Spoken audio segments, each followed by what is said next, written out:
निकलिया बधावा के ओर, हलिया खेले राम लला। सिया निकलिया बधावा के ओर, हलिया खेले राम लला। राम लला हो भगवान लला, राम लला हो भगवान लला। ओ सिया निकलिया काले के शिव के मनाइब हो, शिव मानत नाही। काले के शिव के मनाइब हो, शिव मानत नाही। मानत नहीं शिव मानत नहीं, शिव मानत नाही। मानत नहीं शिव मानत नहीं, शिव मानत नाही। काले के शिव के मनाइब हो, शिव मानत नाही। काले के शिव के मनाइब हो, शिव मानत नाही। खोवा मलाई शिव के मनहु न भावे, खोवा मलाई शिव के मनहु न भावे। भांगे के गोला कहाँ पाइबे हो, शिव मानत नाही। भांगे के गोला कहाँ पाइबे हो, शिव मानत नाही।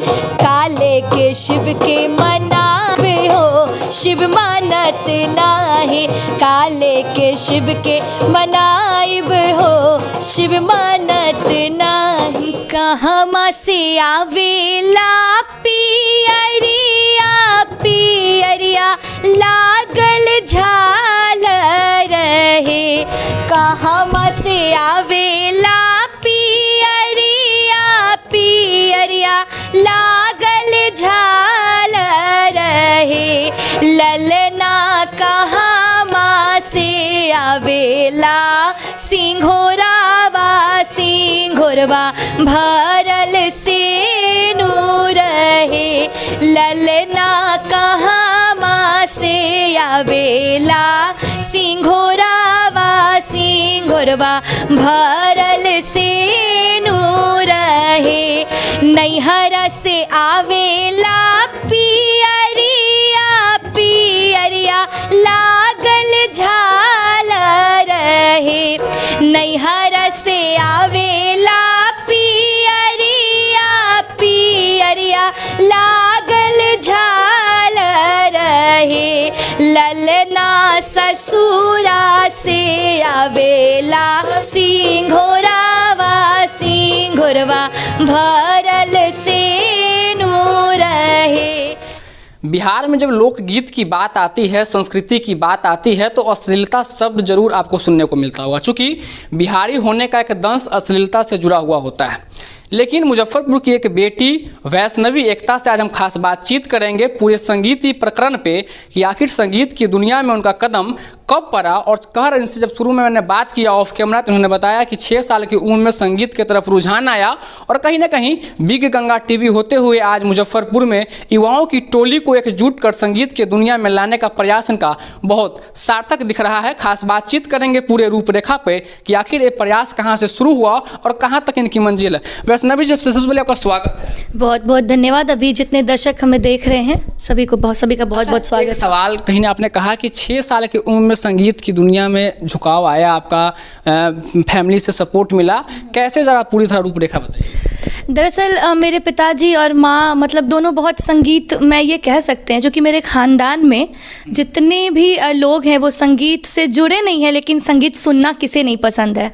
तो मतलब 7 साल की उम्र में मैंने कथक का क्लासेस स्टार्ट हुआ। उसके बाद धीरे धीरे मतलब 5 साल बीत गए। उसके बाद एग्ज़ाम होता है 6th ईयर का, तो उसमें मैट्रिक का सर्टिफिकेट ना होने के कारण एग्ज़ाम नहीं दे पाए, वो ड्रॉप हो गया। उसके बाद 1-2 साल के बाद बीच में जैसे कि गाना कोई भजन सुन लिए तो उसको गाना हो या कोई वंदना, तो मम्मी ऐसे ही नवरात्रि के टाइम में मतलब गाती वाती थी तो उनके साथ अपना मतलब गाने लगे। फिर मोहल्ले में मेरे मतलब हम लोग जहाँ रहते थे वहाँ पे जागरण हुआ एक दिन, तो मम्मी बोली गाओ गाओ, लेकिन एक जो डर होता है, एक फोबिया जो स्टेज का वो था ही। लेकिन हम छोटे थे मतलब कोई डर उस तरीके से नहीं था, लेकिन बैठ लेके माइक और गा दिए। तो शुरुआत ये कह सकते हैं कि स्टेज की शुरुआत मेरी वहीं से हुई। फिर मुझे याद है कि मेरा प्रोफेशनल तरीके से बंगलामुखी मंदिर में मेरा पहला स्टेज था जो यहाँ पे है, और ये सिलसिला वैसे ही चलता रहा और मेरा फोकस भजनों की तरफ काफ़ी ज़्यादा रहा। और उसके बाद फिर ऐसा हुआ कि मतलब लोकगीत, सरकारी कार्यक्रम भी होते थे, तो लोकगीत जो हमारा जो विधा है, जैसे सोहर हो गया, हमारे यहाँ का झिझिया हो गया, या चैती हो गया, कजरी हो गया, मतलब जितना भी विधा है मुझे सुनना बहुत अच्छा लगता है।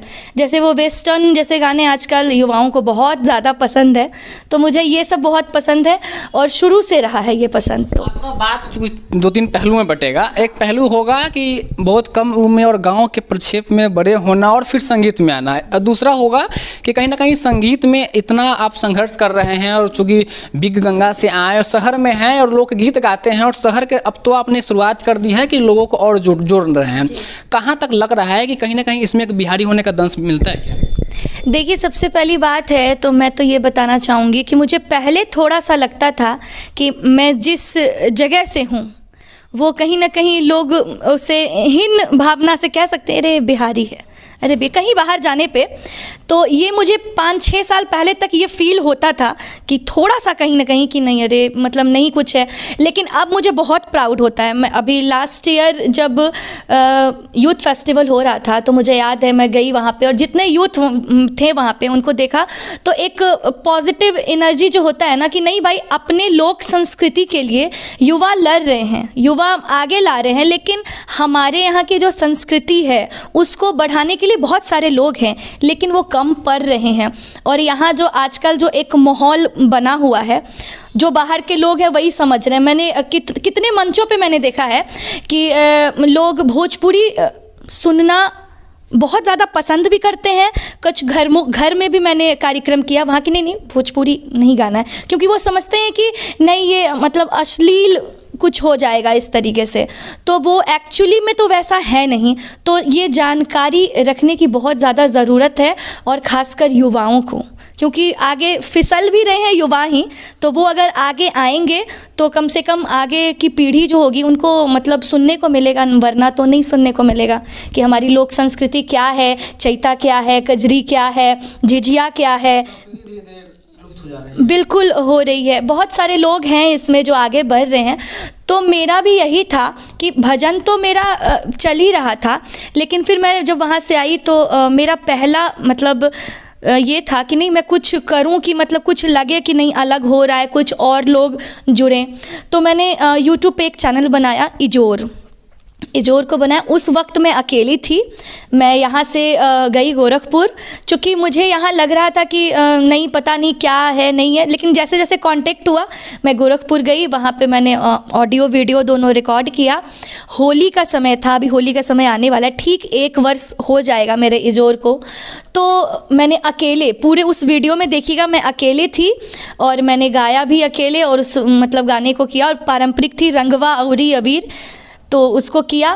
फिर उसके बाद धीरे धीरे लोग अप्रिशिएट करने लगे कि नहीं भाई बहुत अच्छा है। जो लोग मुझसे कनेक्ट नहीं थे वो उनका भी मैसेज आने लगा, उनका भी कॉल आने लगा, सब लोग बोलने लगे कि नहीं अच्छा है। तो मुझे एक कहीं ना कहीं पॉजिटिव और एनर्जी मिली कि नहीं मुझे और कुछ करना है इसमें। संघर्ष में, क्योंकि इतना बड़ा संघर्ष था, संघर्ष में सबसे बेहतर गीत कौन था आपका?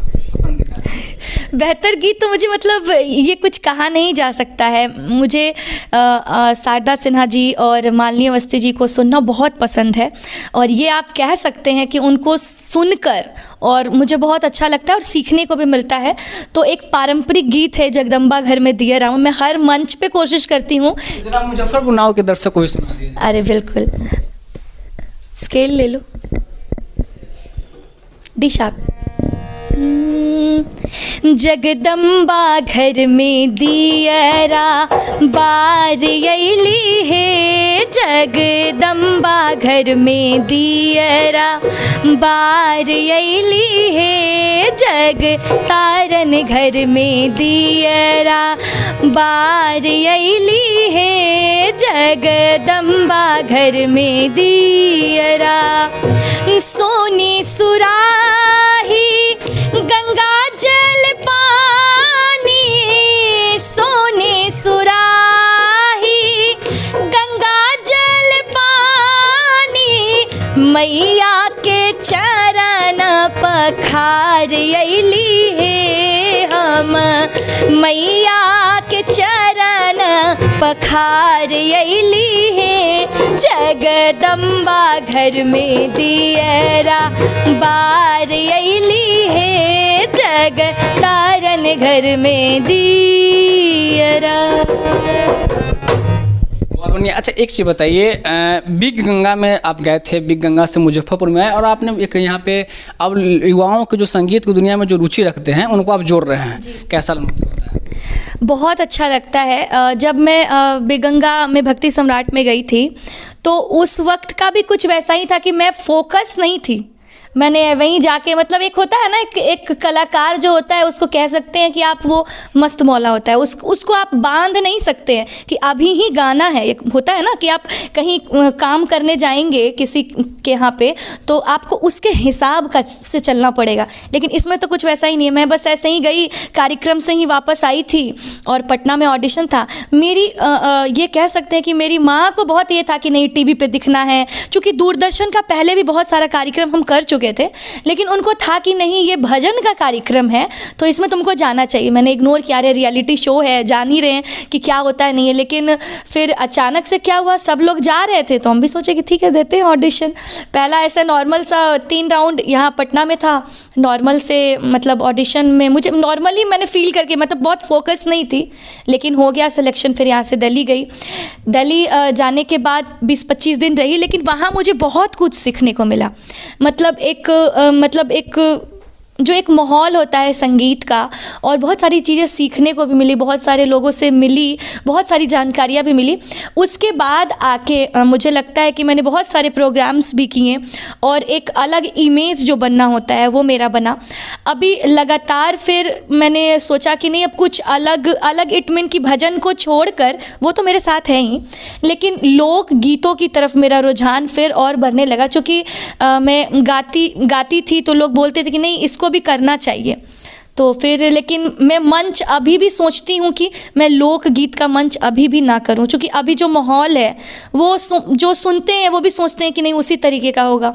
तो मेरा सोचना भी यही है कि अगर मैं लोकगीत गा रही हूँ तो चलो ठीक है गा रही हूँ, मेरे साथ जो लोग हैं वो भी जुड़े और वो भी सीखे मुझे जितना आता है। बिहार में हम लोग अपने समाज में रहते हैं जो कि, तो बिहार में कहा जाता है कि लोग अपने खुशी से जितना खुश नहीं होते हैं उतना दूसरे की खुशी से वो दुख होते हैं। अच्छा। है ना। हाँ। एक कहावत गांव में कही जाती है। अच्छा, क्योंकि जब बेटी आगे बढ़ती है और स्टेज शो करती है तो लोग बड़ा समाज बड़ा ताने बाने होते हैं कि स्टेज शो कर रही है, ऐसे है वैसे है। कुछ सुनने को मिला क्या?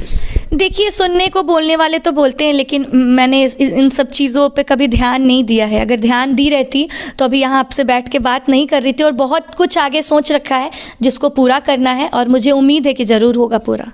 और बोलने वाले लोग हैं वो बोलेंगे भी, अभी भी आगे भी बहुत कुछ करना है, तो उसको इग्नोर ही करके चलेंगे तो ज़्यादा अच्छा रहेगा। भोजपुरी में अश्लीलता मानते हैं? हाँ बिल्कुल, भोजपुरी में अश्लीलता नहीं मानते हैं। अभी जो लोग भोजपुरी में गंद मचाए हैं उसको अश्लीलता मानते हैं हम।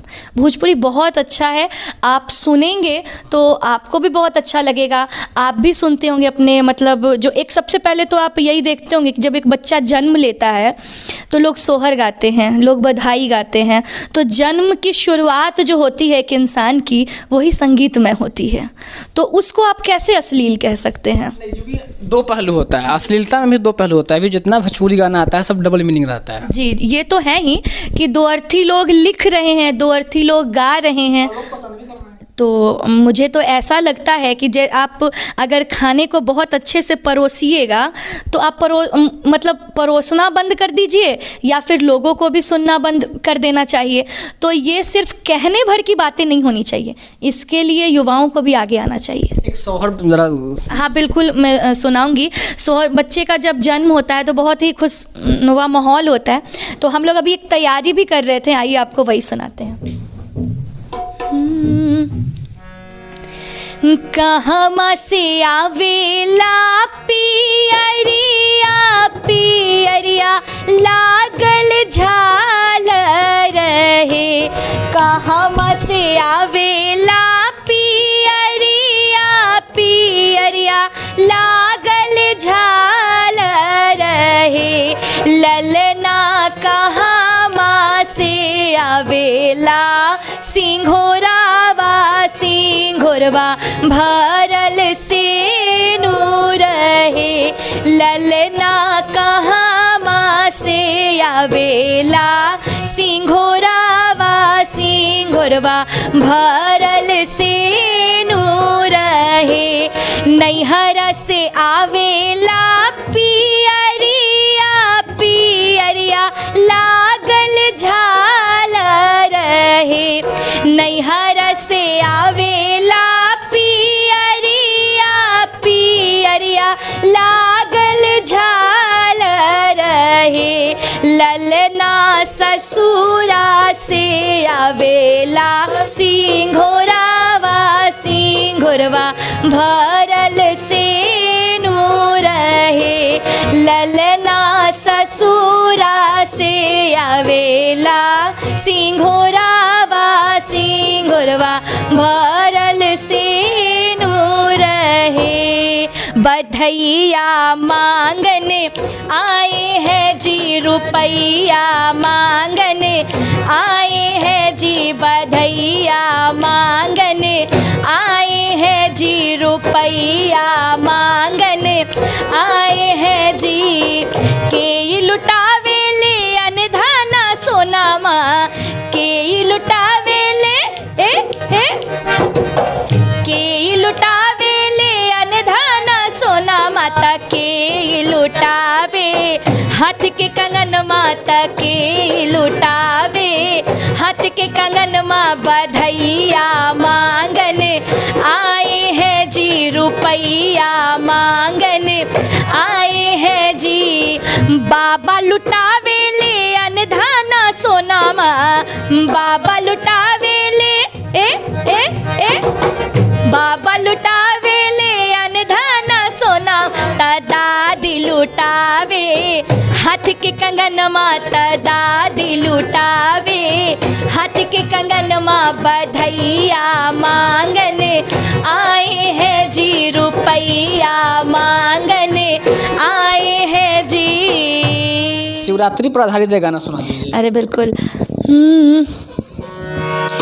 काले के शिव के मनाइब हो शिव मानत नाही काले के शिव के मनाइब हो शिव मानत नाही मानत नहीं शिव मानत नहीं शिव मानत नहीं मानत नहीं शिव मानत नहीं शिव मानत नाही काले के शिव के मनाइब हो शिव मानत नाही काले के शिव के मनाइब हो शिव मानत नाही खोवा मलाई शिव के मनहु न भावे खोवा मलाई शिव के मनहु न भावे भांगे के गोला कहाँ पाइबे हो शिव मानत नाही भांगे के गोला कहाँ पाइबे हो शिव मानत नाही काले के शिव के मनावे हो शिव मानत नाही काले के शिव के मनाइब हो शिव मानत नाही। चलिए, वैष्णवी एकता को सुन रहे थे आप। बातचीत कैसा लगा कमेंट बॉक्स में ज़रूर बताइएगा। 2-3 पहलू पर बातचीत हुई कि संगीत से जुड़ी दुनिया में बिहार से अगर होने का दंश क्या होता है वही पता चल गया आपको। और दूसरी एक महत्वपूर्ण सवाल मुजफ्फरपुर ज़िले के लिए है कि मुजफ्फरपुर ज़िला में आज तक जिला स्थापना का कोई कार्यक्रम नहीं हुआ। ये भी एक बहुत बड़ा सवाल खड़ा होता है जिला प्रशासन पे। और दूसरी एक बात आपके जानकारी के लिए भी आपको और बता दें कि मुजफ्फरपुर ज़िला में कोई कला संस्कृति पदाधिकारी नहीं है, अभी जो है वो चार्ज में है। अब देखना होगा कि वाकई में इन्होंने एक बात कही कि भाई आखिर जो बच्चे पढ़ते हैं उनको पेरेंट्स म्यूजिक की दुनिया में क्यों नहीं लाना चाहते हैं, सभी इंजीनियर और डॉक्टर क्यों बनाना चाहते हैं। इसकी भी एक दूसरी रूपरेखा है। कैमरे के पीछे सहयोगी हैं और गौरव के साथ मुजफ्फरपुर नाउ आप देख रहे हैं।